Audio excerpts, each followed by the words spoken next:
Welcome to LinkedUp, Breaking Boundaries in Education, a podcast that focuses on what is happening in education today, connecting everyone to the movers and shakers that are breaking boundaries in the education arena. Hello, this is Jamie Saponaro. Welcome to LinkedUp, Breaking Boundaries in Education. I'm here with my podcast partner, Jerry Kimball, and today our topic is about anti-racist, anti-bias education for educators so that we can properly promote in the classroom and represent in the classroom and culturally responsive teaching as well. And we have some familiar faces, Jerry, to talk about that with us. We sure do. Today is a first for us at LinkedUp. We're having two of our former guests back because three reasons. First of all, we want to catch up with them, see what they've been working on.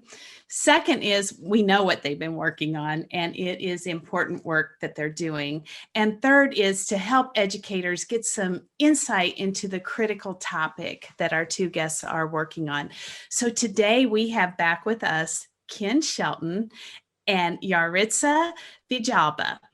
And both of them are working for Microsoft and writing some curriculum. Yaritza is working with Flipgrid, and she has it's a blog, right? Called Ask Yaritza.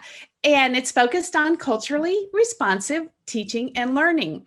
So what we thought today is we'll start with Ken and kind of get a global view of why this is an important topic. And then Yaritza will jump in and tell us how it looks in the classroom, since she's a practitioner in the classroom. So first of all, welcome. We are so excited to have you two back. I have to tell you what happened to me this morning. I was getting ready and I sprayed Windex in my hair instead of hairspray. And my husband said, "It's because you have two really exciting guests on the podcast and you're just not paying attention." That's like from a sitcom. And I think it's true. I was so excited to have you two with us today. It's just wonderful to be with you both. So Ken, this fall, I took a class from you about culturally responsive education. And one of the things I learned first off was there is vocabulary that goes with this. And the vocabulary really opened my eyes. I wanted to know if you would share with our audience, what are some of those vocabulary words that we all need to be thinking about and knowing about? And I have one in particular that I just feel like, being a white woman, I don't maybe fully understand, and that's white fragility. So take it away, Ken. Perfect. Well, first of all, thank you for the opportunity to be back with you. I can honestly say that I probably will not make the mistake of spraying Windex in my hair since, well, yeah, the audience may not be able to see it, but I have no hair.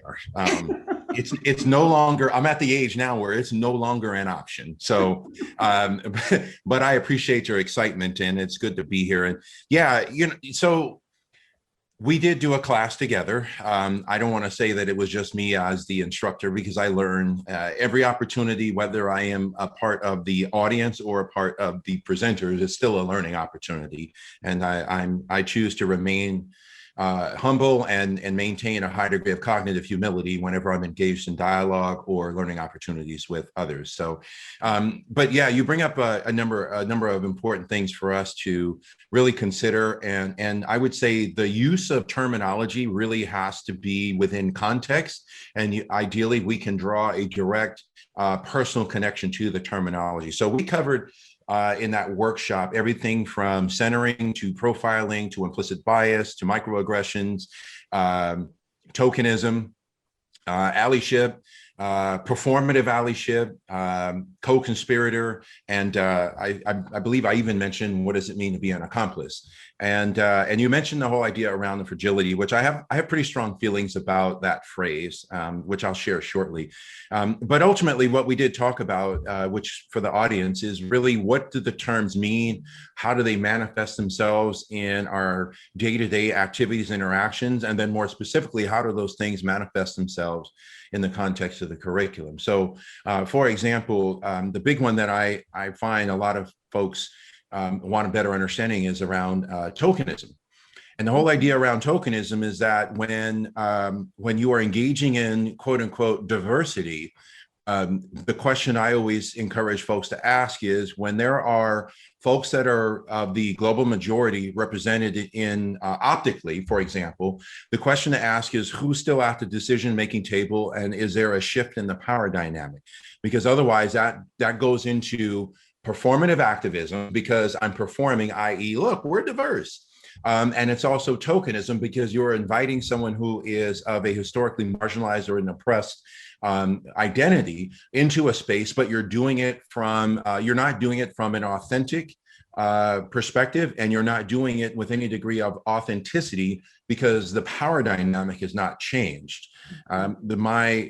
One of the jobs I previously had on the website, they had myself and several other educators of color. But if you were to look at their hiring, promotion practices, and who the key decision makers were, we were not given an opportunity in that particular space. So it turned into nothing more than performative activism and tokenism.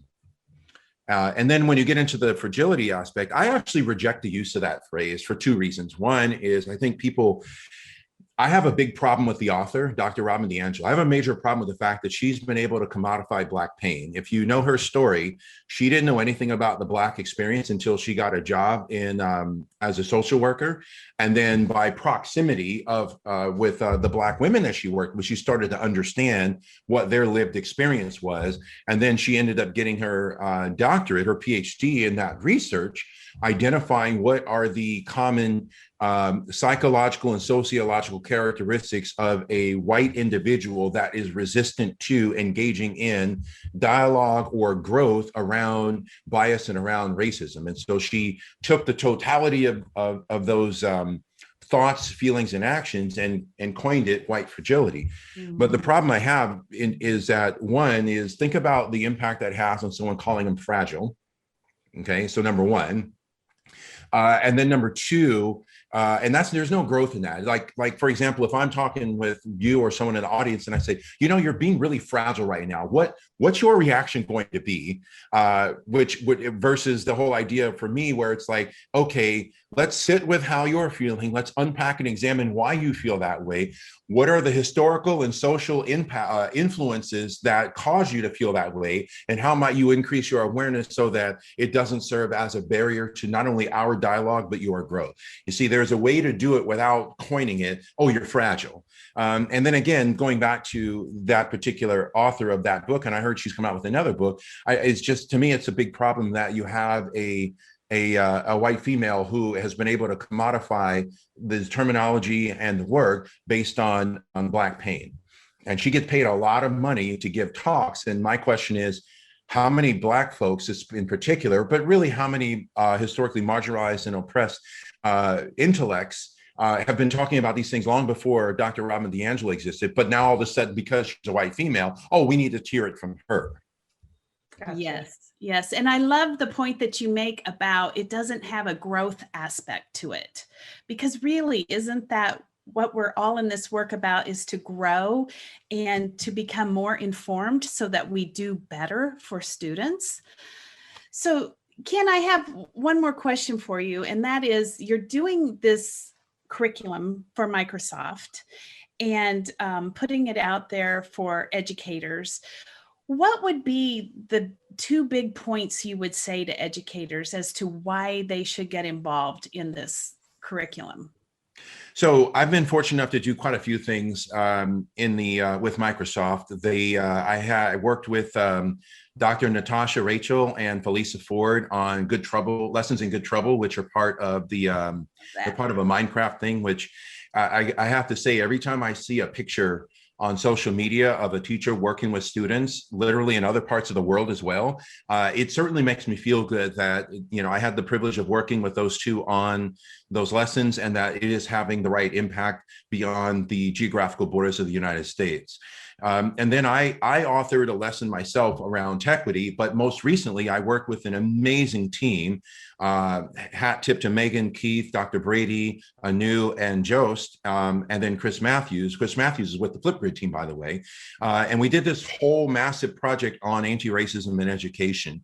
And so all of us contributed different lessons. If I remember correctly, the lessons I did was on bias, on the I in identity, and then we kind of collaborated on some other things. And so Keith and his expertise working with the International Institute for Restorative Practices. And then Megan, she has her Us2 consulting business, which they do. They just started a certification, and it's a CARES, and it's an acronym for something I don't remember right now. But the whole idea around that or any of the other things is that we have to be able to interrogate and examine and reflect on what we've been exposed to as learners and as educators. And I have no problem saying that a lot of the things that I do now were a byproduct of me having to unlearn a lot of the things that I was exposed to. If you look at the curriculum and how it is colonized and skewed in a very narrow scope around things like American exceptionalism and the silencing of all of the other oppressed and marginalized voices, and then recognize that part of that is why we embody some of the mindsets and the perspectives that we do, that engaging in those lessons or any other content that is created that helps you broaden your scope of understanding and perspective will not only make you a better individual, but ideally it serves as a catalyst for you being a better educator. Exactly, because most of what we have learned in school has been written from a white male cisgender experience. And so neurotypical, heteronormative, add those two as well. Oh, new vocabulary. Yes. Absolutely. They don't, the curriculum doesn't account for neurodiversity. And then, like you said, I would actually even argue upper middle class, cisgender, hetero, white male. Yeah. Exactly. Yes. Yeah. And so we do need to expand. And so your work is so important. Well, thank you. Jamie, I'm going to kick it over to you. Yeah, I mean, there is so much to unpack, and we really only are getting the surface. And that's why I think a lot of, we're going to link your course, Ken, that we'll talk about too, to Microsoft. And now, Yaritza, you have the blog and the video series that you do to help all of us be able to be culturally responsive in our teaching. But you also did this course, you had several cohorts, and your topics were really interesting from what I looked at, but I want to hear more about that course. And specifically, when we talk about culturally responsive teaching, how do instructional strategies play a role in that?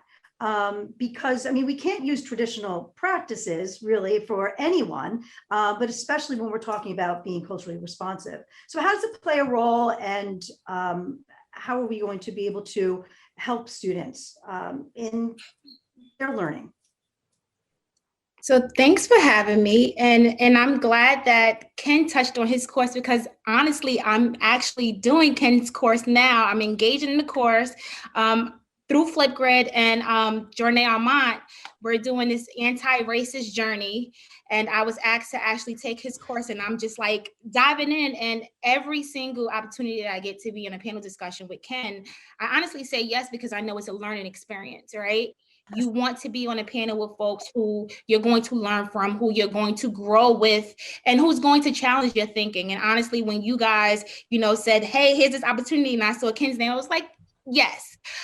In regards to culturally responsive teaching with Flipgrid, I've always been a culturally responsive teacher. I believe it's because I had the opportunity to be taught by teachers who were culturally responsive.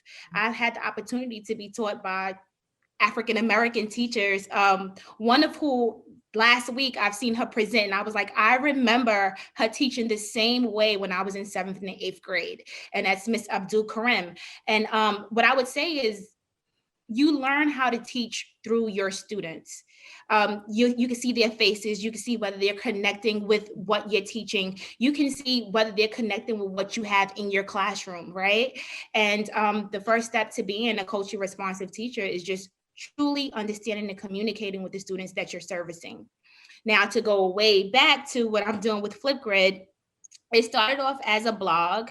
And what I wanted to do with that blog was just bring about topics that teachers are hesitant to discuss with administrators, which mostly is about race, anti-racism, culture responsive teaching. How do you embed that in the classroom? And how do you take a realistic approach? Because we know there's a lot of articles out there. There's a lot of folks on social media that discuss culture responsive teaching and anti-racist curricula. But in my own opinion, I don't see them actually doing the work. I see them talking about it, but they're not doing it. I don't see the results. I don't see, students that look like mine or me or Ken who are sitting there saying, hey, this worked. All I see is a post. And so what I wanted to do was I wanted to help teachers do the work. So if you're really saying that, you want to be an anti-racist, because we know people are not born racist or anti-racist, right? It's the choices they make, it's the actions. If you see something is wrong, you're supposed to do something about it, not just say, hey, that's wrong. And I feel like between, I guess, this last year and even moving into this month, you see a lot of folks who discuss anti-racism, who discuss there's a need for new curricula, but they're not pushing it in their schools. So with the blog, it was more like, hey, let me reach out to teachers from all over the world who have questions. And, I'm not an expert, but I know experts. And so it's all about, hey, if you ask this question, let me reach out to someone who I know studies this. Let me reach out to someone who I know practices this, and then we can present it to you. And then that actually just transformed into the Ask Yaritza series, where I actually brought people on a show. And we shared the same exact questions. Honestly, with Flipgrid, I would get about 150 questions a week. And I would have to go through the questions. And what I loved about working with Flipgrid is they gave me the opportunity to do whatever I wanted. And that's honestly the kind of people that you want to work with, because I knew I was going to push some boundaries. I knew I was going to say some things that would get people upset, but it's the reason why they chose me. And it's because I'm going to say whatever I feel like I need to say. I'm going to say whatever I feel like educators want to hear and they need it to hear. And with the Ask Yaritza series, when I brought on educators, I did not expect for them to be so raw. But I loved it. And that actually pushed me to create the culture responsive teaching course with Flipgrid. I wrote a proposal and I was like, hey, either they'll say yes or no. But the idea was, okay, for 10 episodes, we discussed what culture responsive teaching is, what anti-racism is. And now I just want to show you how to embed that in the classroom by not only listening to what's going on in your classrooms, because we had teachers from Japan and India. I had teachers who were up at 4 o'clock in the morning from Russia, literally, engaging in these activities, telling me things that's going on in their classrooms where I'm just like, what? So we know that the issue of race is not just in America, it's universal, but how do you tackle it? How do you approach it in a way where folks know this is serious? We're not just going to wait for right now to do it, but honestly, people of color have been doing this for centuries. I've seen, and I know I might be talking in circles, but I've seen last week, someone had mentioned that parents are the experts of their kids. And I told my friend, I was like, well, if that's the case, then Black people should be the experts when discussing anti-racism and racism. And at this point, we're not allowed to, I guess, be put on those platforms where we can share our experiences. And that's what I thought about with the culture responsive teaching course.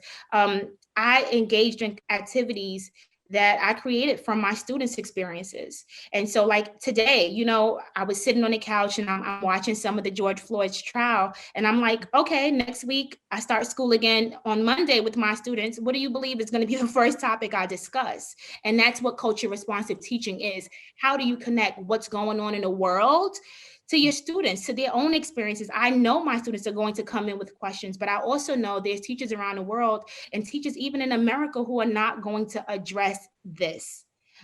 So culture responsive teaching it's important. If you want to get to know your students on a different level, if you care about their experiences, if you care about what they're going through at home, if you care about their parents and their families, then you will become a culture responsive teacher. Listen, you said I'm not an expert in this. You are an expert. And that's why we asked you on here. That's why we asked Ken on here. You both are experts. Just because you're young doesn't mean you're not. You are. And that's you. It's because of your education. I mean, you majored in this, didn't you? So no, my bachelor's was in Africana Studies. Okay. My first master's was in Urban Studies. Okay. And then my second master's was in Educational Leadership. Yeah.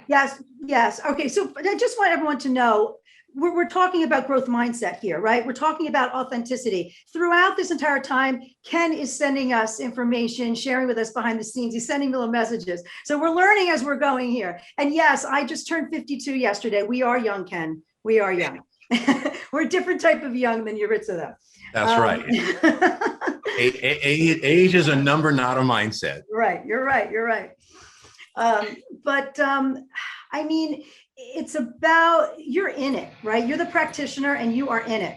And it's important for us to learn from those who, and this is what you were talking about before, Ken, right? It's important for us to learn from those who have the background, have the knowledge, have the authentic experiences.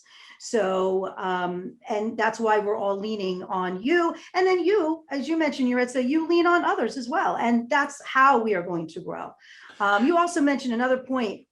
Racism is global. It might be amplified here, or we might look as if US is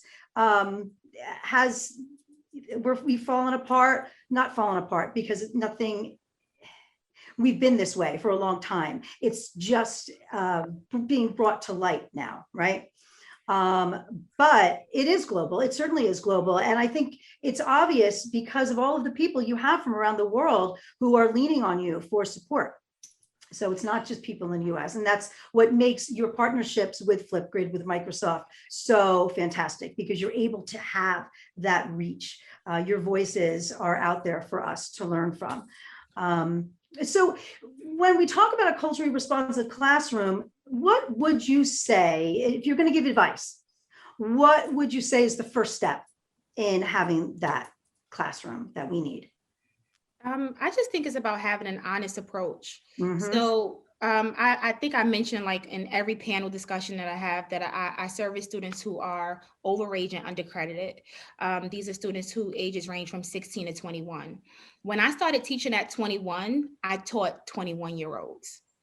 So if folks don't sometimes understand that dynamic of, I taught students I was in high school with. Oh my God. I graduated, it came back and actually became their teacher. So my first step was I had to be real. Mm-hmm. I had to say, hey, we were friends. We hung out in the summertime, but we got to get to know this. And I know that you struggled in understanding this. So how could I best support you? And I feel like sometimes teachers forget that role. They forget that they were in the same shoes as a person. Maybe you didn't fail classes. Maybe you were misunderstood, or maybe you weren't challenged enough.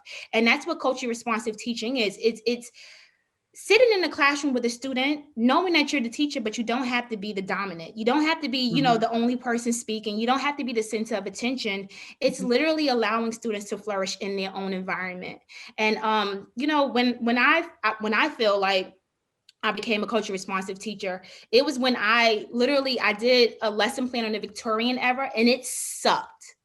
It sucked. And I'm telling you, like, I thought I went in there and I was prepared and I had books. And what I realized was someone else created what I taught. Mm-hmm. So someone created my curriculum. Someone told me what book to teach. Someone told me what objectives and what standards to meet. And honestly, I was doing my students a disservice. I was teaching them the same exact thing. They had failed for 4 years. Right. And so it was, Yaritza, how do you create something engaging, something that the students are honestly going to understand and take away? Because what I had to realize was I was seeing my students inside the classroom, and guess what? Outside of the classroom, we were the same age. So I was hearing from inside the classroom, what are you talking about? And then outside of the classroom, I'm seeing you again. We were from the same exact neighborhood. So it was more of, what are you going to do differently? And honestly, it was, let's scratch this whole thing. And if I'm doing it wrong, then administrators are going to come in and say, Yaritza, you were dead wrong for doing that. But honestly, no one said it. So I felt like, let's keep going. Let's create interactive notebooks that are aligned to my students' needs. And so I did. And honestly, it was the best thing I ever did, because I ended up publishing those books, and we were using those books in our schools, and they were designed specifically for my students. Did it meet the standards? Of course. But I think that I understood that standards are just the basis of teaching, right? It's almost like, hey, students should be able to touch this. And in my mind, I'm saying students should be able to go above this. So if you're saying they should be able to analyze, secondary sources, I'm saying they should be able to analyze primary and secondary and still come up with some form of argument. So it's culture responsive teaching is definitely just understanding your students, but also being real and honest with yourself. If you need assistance, students are there to help you. I always use my students more than administrators, because I feel like, sometimes adults are boring. We're boring sometimes. Yes. And students are not afraid to let you know when you're wrong, just as much as they're not afraid to let you know when you're right. So the authenticity is really what makes the difference in the classroom. You have to make connections with kids, because otherwise there's no meeting for them. You need to have that meeting. You need to make those connections. Are you going to have, you did 3 cohorts of your course that you did, is that right? I did 2, 6 weeks. Yeah. Are you going to be offering that again, do you think, at some point? It's like, I want to tell you guys a surprise, but it's like, I want to keep it to myself. So actually, we are going to do another cohort, but we're going to spice it up a bit. I wanted to be sure to actually bring in special guests during the cohorts. So that's something that I'm going to look forward to. So look forward to me posting about it in the fall, because I'll bring it back in the fall, since I'm expecting in the summer. Yes, that's what I wanted to ask. When is your due date? July 21st. So we had you on the first podcast at the very beginning of the pregnancy, and now we're having you toward the end. It's very exciting. So I've been watching on Twitter to check it all out. Yeah. Rita, it's so interesting to me that so many people around the world are facing this challenge. Mm-hmm. Sometimes we just think that it is America. And Ken, you just sent us in the chat a great graphic. And would you mind just pulling that up on your screen and talking just a little bit about that?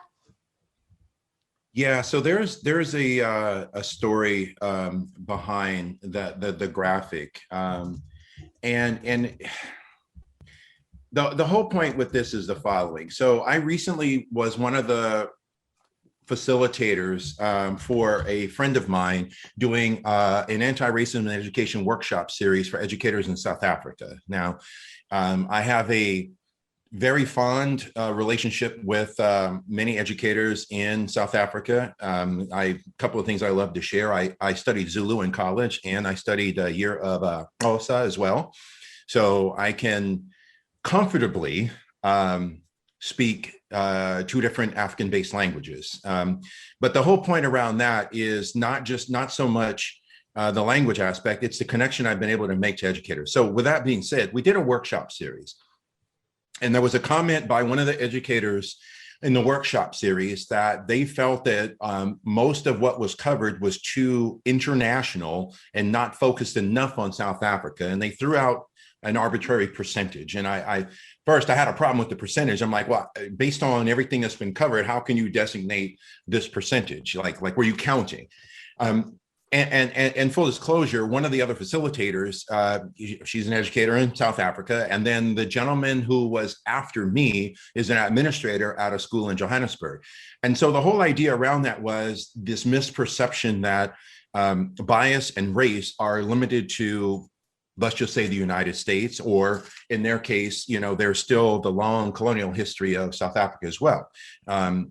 And so I brought up the fact, I said, listen, you have to understand that racism is globalized, and that I can speak to specifics around where I've experienced racism and anti-Blackness in almost every country I've been to, including countries of which, based on my skin tone, I fit into the majority, but I was still treated differently. And then we don't have time now, but we can go into the whole idea around the different manifestations of racism when it comes to classism, colorism, language, all those things. But the main point is that this was brought up, and I listened to a webinar that was one of the speakers was a vice chancellor at UCLA, go Bruins, and her background was so fascinating. So she was a law school professor at the University of Colorado there in Boulder, and then before that, she was an attorney with the United States State Department and even did work with the United Nations. Now, the reason why I share this and the reason why I think what Yaritza is doing and then the courses are important globally is the following. So first of all, she shared a story around why that at one point, the United Nations was looking at racism as a global public health issue, and yet you could not get countries to agree on how to define racism, and you even had countries that denied its existence. So if you can't even get to a point where you can define what it is and say, okay, here's something that we can define that affects all of us and we all have to agree upon it. Couldn't even get to that point, not to mention countries that were like, well, no, racism doesn't exist. And so there's a graphic that I'm going to try to share my screen so you all can see, and I'll kind of explain this. So this graphic was was put out by the Washington Post. And what happened was they asked the following question of people in countries throughout the world to answer in the affirmative that you would be okay having someone of a different race as your neighbor. And in the graphic, it's not a coincidence that countries that are the result of imperialism, colonialism, and the quote unquote age of discovery, less than 5% of the respondents said they'd be okay having a neighbor of a different race. And further to that point, in just looking at the graphic and analyzing the data, there is a direct correlation between how the indigenous peoples of many of these countries have been historically treated as well.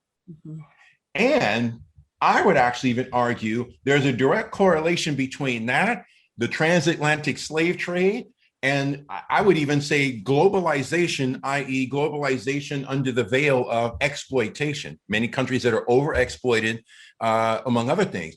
And so this whole notion that racism is limited to the geographical borders of the United States or something like that is not true.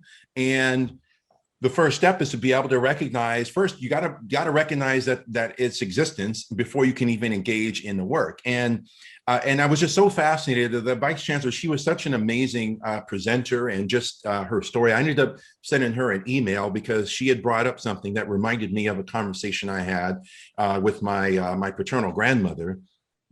Because she said that in a conversation with her father, after some recent occurrences, including the election in 2016, her father literally got teary-eyed and said to her, "I'm sorry, we did our best. I'm so sorry. We did our best. Now you all have to try to take the baton and see what you can do for progress."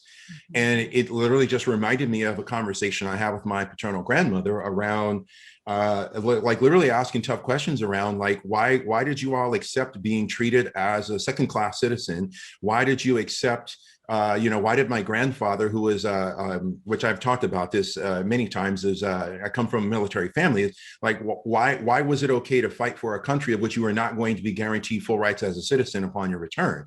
Like why all these things? And I recognize that progress is still progress, and it kind of ties in with it's one of the quotes from Dr. Martin King Jr. around the whole idea that we're okay with progress under our timeline, whatever the dominant culture deems to be an acceptable timeline. It's like that the privilege, the entitlement, and the arrogance around telling me what my timeline is for my social justice and civil rights. It's like, no. And so I think that when you couple that with that data I shared with you all and the whole global aspect of it, it's something where I really started to challenge a lot of my friends that are international school directors and leaders, because to the point that Yaritza brought up, guess what curriculum those international schools follow?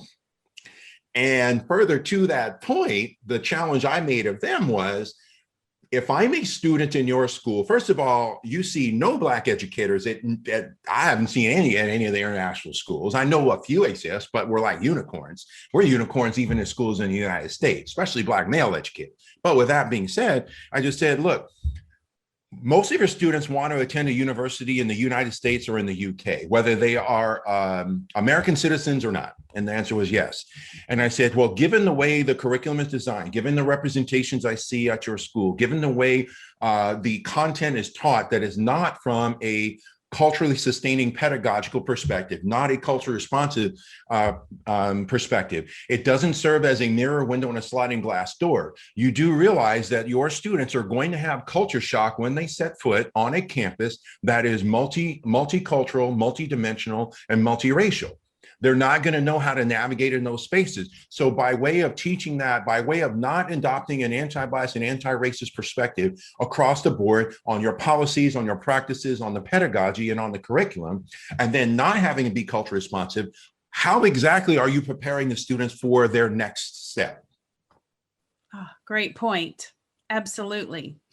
And when you talked about the window, the sliding glass door, people that listen to our podcast can go back to the first one that you were on when you went into that in great detail. Yes. And it's all about being able to see yourself and to look out that sliding glass door and be able to step into a multicultural society and do well in that. Exactly. And I'm going to add, and I know Yaritza and I have had opportunities to dialogue around this, is one of the things that I've noticed, and I'm curious if Yaritza has noticed this as well, is the representations in the curriculum cannot and should not only be the death, the demise, and the destruction of others. It should be from a perspective of invention, innovation, accomplishment, i.e. all of those I filter down to excellence. Like I should be able to learn about someone who doesn't share the same cultural identity as me from an authentic voice and from a perspective of excellence. One of the things I challenge educators back at the beginning of March is I said, okay, I know Black History Month is over. And in fact, I'm going to add a side note. Here's something for educators to be mindful of. If you have to dedicate a month to a particular group, then that means that group is silenced in the curriculum. And that month should serve as an accumulation, i.e. a celebration of that group, not a one-off of the curriculum. And so what I shared with the educators, sorry, it wasn't the beginning of March, it was the beginning of February. I said, here, I'm going to challenge, and it was a group. I said, I'm going to challenge all of you to this. It's Black History Month. Yeah, shortest month of the year. I know Carter Woodson. I know why February it was originally only a week. Then they extended it to a month.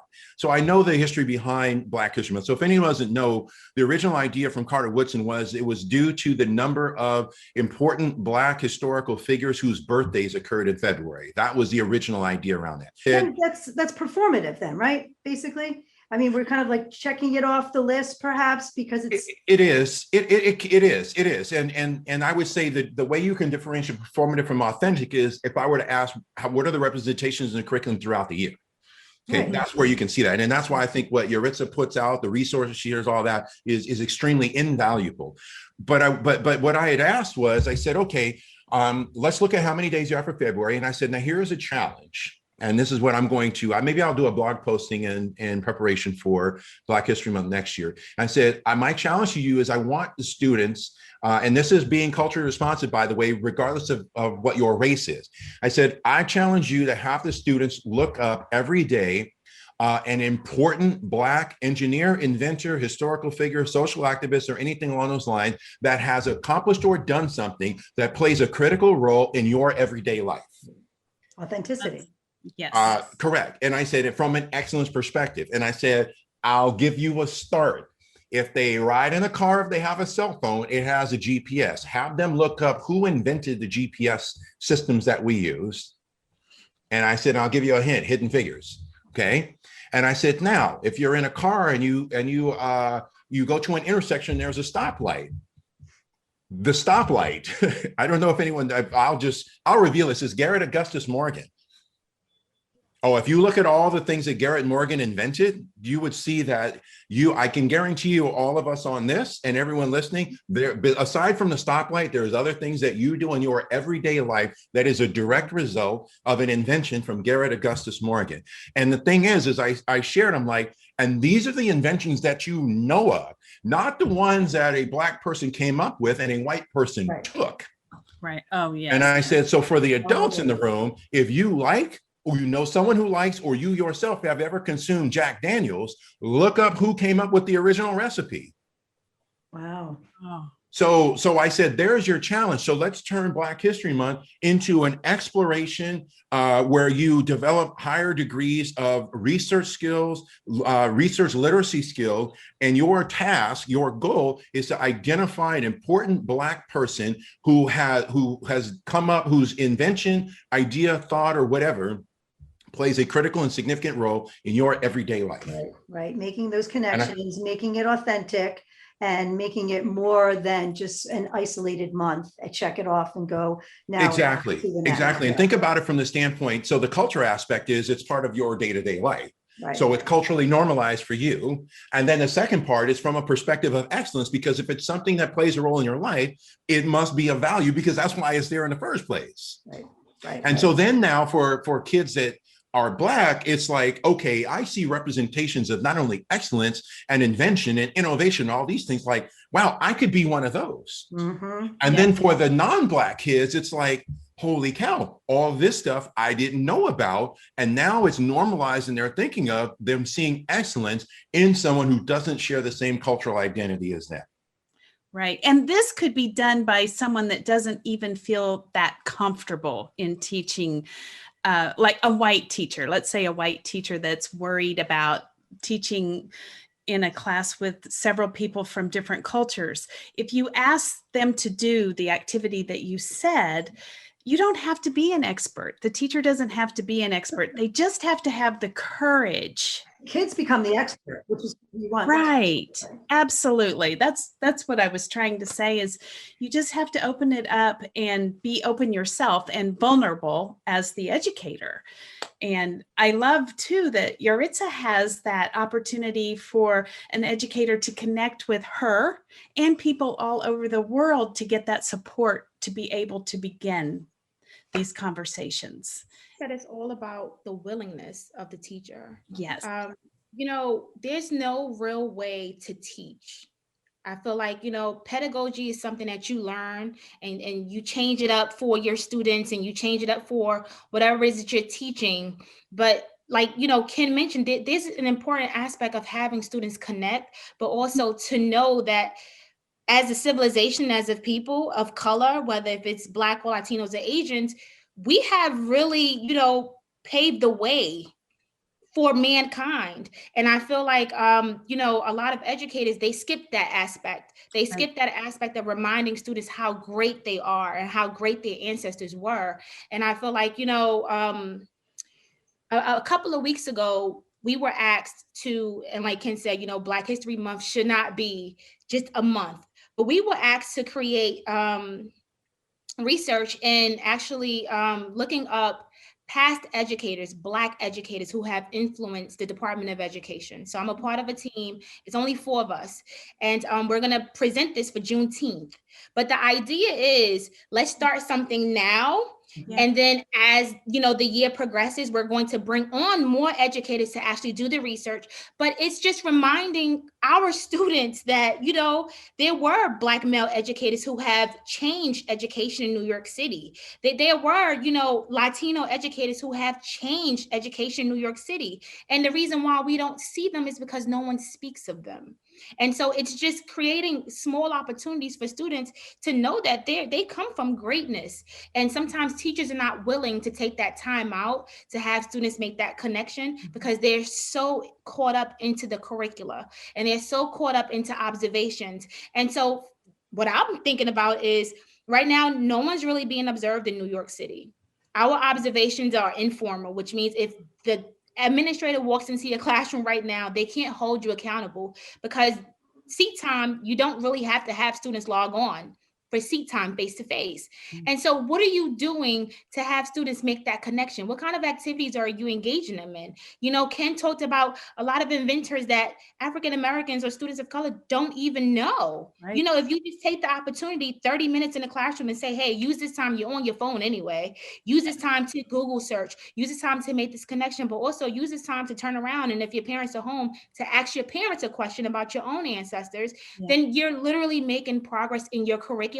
And as a teacher, if you don't know, once you have students share, then you would know. And I feel like just willingness to learn, willingness to step out of your comfort zone is what we need. And honestly, we don't have that in education right now. And there are a lot of, white female educators right now teaching students of color who are not willing to go above and beyond for our students. Let's be honest, right? They're willing to do the 5 years in an urban school so that they can get their student loan debt cleared, and then they move away, because that's exactly what's happening right now in New York City with our 1.1 million population of students. You have it where teachers are only teaching for 5 years and they're leaving. And so what happens to those schools? Why are our schools overpopulated and have only a small amount of teachers? It's because of that. There's not a willingness to push students. It's not a willingness to be connected to students. It's not a willingness to get to know our students beyond just what your 5 years or what your curriculum states you should do. We're not, if we're teaching, if we're doing it correctly, we're not teaching the stuff. We're not teaching the content. We're teaching kids. And it needs to be that authentic connection that we can make where the students, in this case, these two examples that you both gave, where students are driving based on their learning, right? There's ownership and accountability based on their interests and based on connections they can make. These months that we have Black History Month, we have Women's History Month, we have, as you said, these are called out because they are not embedded into the curriculum as they should be. What could be happening is these projects that you're talking about could be going on as project-based learning throughout the year and then celebrated during those months, right? So they don't have to just do that learning during that month, close the book, move on. It could be something that is project-based, ongoing throughout the year, and we are now informing others and celebrating during those months. That's the way it should be. You bring up an interesting point as well. So one of the things I've shared with many of my friends that are still in the classroom across the board as far as representation, gender identity goes, is I've literally said, look, if you want to really normalize it, then whatever the content you've covered for the week, just have every Friday say, okay, we're going to find, I want you all to to Yaritza's point, we're going to spend the next 10, 15 minutes. Everyone just go to Google. And now I just want you to just start doing some searches and just make a mental note of the different syntax you're using for your queries. And I want you to find an accomplished historical figure, science figure, whatever the content is. I want you to find representations that look like you and that look like others who aren't you in what we've done this week. And see who can find, see what you can find and what you can learn and what you can share with your classmates and with me. And really do it in a way where, and here's the thing I share with them. What's the ancillary benefit to doing that? The kids begin to develop an idea of understanding how to use Google search, how to use appropriate syntax. You see how you can, it's really, I think one of the barriers, and to Yaritza's point, there are the educators that, look, let's be real. There are the educators that prefer complacency, conformity, compliance, and the status quo. Okay, those are the educators that I think we need to actually start to call in and say, look, here's what you're doing. Here's why it's problematic. And here's how we might support you doing it better. And if they're ardently resistant, well, then that's a whole different conversation to have. But the whole idea around learner empowerment, and one of the things I challenge educators now is, if I were to observe your classroom setting or your learning environment setting over the course of 3 months, not a single day, but 3 months, would I be able to describe that environment as learner empowerment or educator saviorism? Yeah, sage on the stage, right? Versus the guide on the side. We have to have the students be those leaders instead. But and speaking to your, the Friday project, I really truly believe, and I argue this all the time, that if students did have some type of ongoing project where they are connected, that is meaningful to them, it is going to reduce dropout rates. Why? Because kids are actually looking forward to something that they are connected to, that is ongoing. They're learning how to manage in a long-term setting some of these projects, because kids' time management is something to adults with time management. We all need to work on that, right? So that helps as well. But in having them collaborate, as you mentioned, it makes that difference, because they're able to make these connections, not just with the content with themselves, but also collaborate with each other. And it Exactly. just pushes it even further. So, Exactly. yeah, guys, we still continue to learn so much from the two of you. We can go on. And I think to be authentic to what we are doing, if you don't mind, we would like to continue to have you so we can continue to learn, because and it just speaks to what we've been talking about today, because it's a growth mindset. It's an ongoing process that I think we're just getting into. And we are really happy to share this with everyone, all of your knowledge to share that you've shared with us, with everyone as well, and to keep it going. So if you are available for that, we would love to have you. That is great. Continue our convo.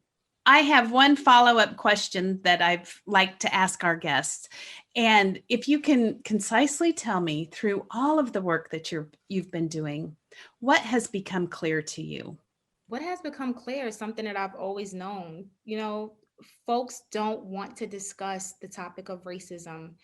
Folks don't want to be honest about racism. Folks don't want to end racism. I have plenty of friends who don't look like me. I have plenty of friends from different countries. But I realized that my friends, we engage in conversations about race. Whether it hurts my feelings, whether I'm hurting their feelings, we have to grow as a community. And when I say community, obviously that's my friends, because I need them when they step into the classroom to understand that not every student is the same, just as much as they need me when I step in front of the classroom, or when I'm, having discussions with other teachers from around the world, to know, hey, Yaritza, hello, wake up. And, these past few months, just engaging in conversations about race, sometimes I get asked questions where I'm just like, what have you been doing all this time? I'm only 33, and I've been here for 30 years now in America. And it's like, race is everywhere. Racism is everywhere. So where have you been? Like, you could not have been under a rock that long to have some of the questions that you have. And it's okay to have questions. But I feel like some folks are not being realistic, and they're not being honest with the fact that racism is plaguing this universe, not just this country, but this universe. And honestly, in order for our students, whether they're Black, Asian, Latino, female, males, in order for them to progress, we need to be realistic about racism. We need to be realistic about what it means to be anti-racist, what it means to actually, put into play what you're saying you need to do. And you're not just going to find the answers in reading 12 books over the summer and calling yourself an anti-racist. It's about doing the work. And if you see that there's an injustice, you have to